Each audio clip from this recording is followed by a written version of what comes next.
السلام علیکم ورحمۃ اللہ وبرکاتہ۔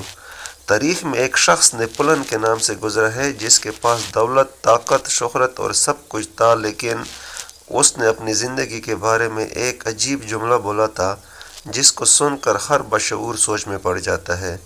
دراصل یہ ایک سوالیہ نشان بھی ہے۔ نیپولن نے اپنی زندگی میں ہر وہ چیز حاصل کی تھی جس کو ایک عام انسان تمنا کرتا ہے، لیکن اس کے باوجود بھی اس کا کہنا تھا کہ میں اپنی زندگی میں 6 دن بھی خوش نہیں رہ سکا۔ یہ سن کر شاید آپ بھی حیران ہوئے ہوں گے، لیکن ٹھہریے، تاریخ میں ایک کردار اور بھی ہے جو ہیلن کیلر کے نام سے جانی جاتی ہے۔ یہ خاتون دوہری معذورہ تھی۔ یہ 78 سال تک زندہ رہی، اس کے بعد وفات پا گئی۔ ہیلن کیلر نے اپنی زندگی میں بار بار اس بات کا اقرار کیا کہ میں نے جو زندگی پائی یہ خوشیوں سے بھرپور تھی، اور اس کا ایک شاندار جملہ جو کہ کافی نقل کیا جاتا ہے کہ میرے پاس وقت ہی نہیں تھا جس میں گلہ کر پاتی کہ میرے پاس کچھ نہیں ہے۔ میں ان نعمتوں کو شمار کرتی رہی کہ کیا کچھ میرے پاس ہے۔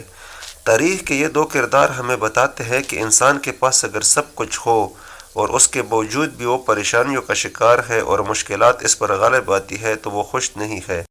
دراصل فکر مندی انسان کی خوشیاں چھین لیتی ہے، لیکن اگر انسان نعمتوں کو گننے لگ جائے، اللہ کے فضل و کرم کو محسوس کرے اور یہ شمار کرتا رہے کہ کیا کچھ میرے پاس ہے، تو وہ خوش رہنے لگتا ہے۔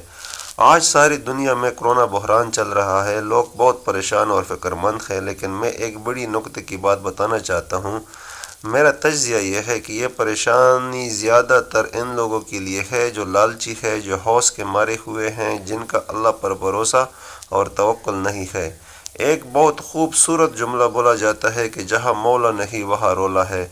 دراصل رب کے ساتھ تعلق اور بھروسہ ہی انسان کی تمام پریشانیوں کو ختم کر دیتا ہے۔